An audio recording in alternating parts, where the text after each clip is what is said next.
Should the Patriots sign Andy Dalton?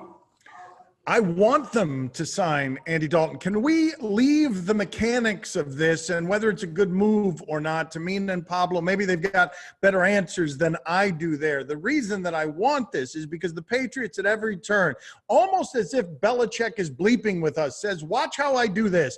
I'll do this with Troy Brown on one side of the field, and then I'll put him in the other huddle. I'll do this with a bunch of tiny little white receivers. I'll do this with a guy who's doing stand-up comedy, put him at running back, and that guy will have 4 touchdowns that weekend. So what better example could I give you guys that he didn't need Brady, that he made Brady, than if he turns Andy Dalton at this stage into something that feels like a winner, as opposed to what we all know, which is Andy Dalton in a playoff game can't be your quarterback.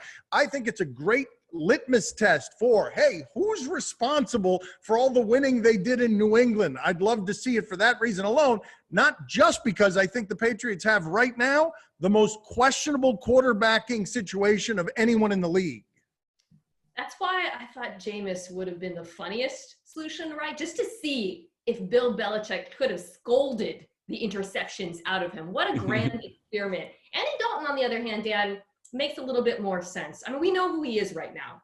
We know who Andy Dalton has proven himself to be over the course of his career, which is an average quarterback who can play at a good level when he's surrounded by elite talent like he did in 2015.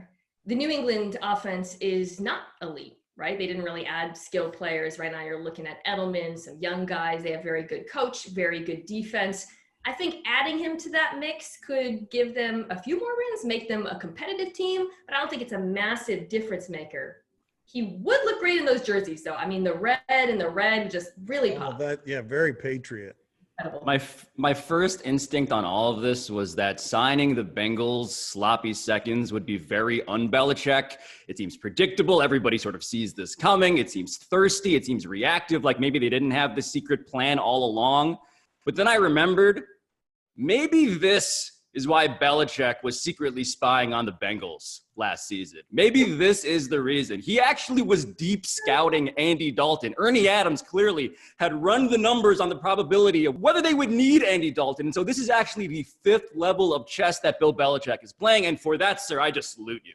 Well, I think it's totally reasonable for the Pats to bring in Dalton for competition for Jarrett Stidham.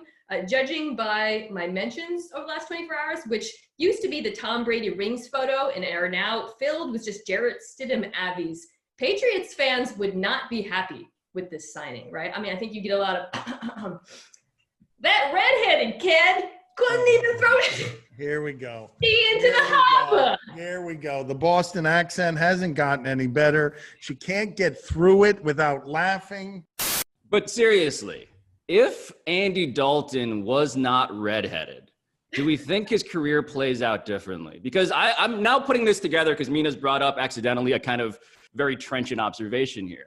Yeah. There are 3 quarterbacks that have similar contracts, right? One of them was Nick Foles. Nick Foles got traded for, a 4th rounder, despite having all that money left? The other 2 are Cam Newton and Andy Dalton, clearly 2 members of historically stereotyped minority groups. Do you think, most of America could describe Andy Dalton if he wasn't redheaded? Absolutely not. Other distinguishing characteristics do you think they could elicit? I mean, you just described seeing Jarrett Stidham avatars. I have no idea what that even looks like. Yeah, that I do not. He could come in here and kiss me hard on the mouth wearing his jersey, and I would not know who that is.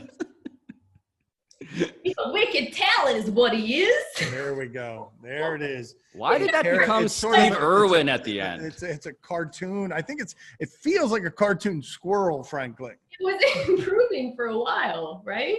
It was. That was back before you were leaking confidence. Come get your Jarrett Stidham jerseys, but stand 6 feet apart.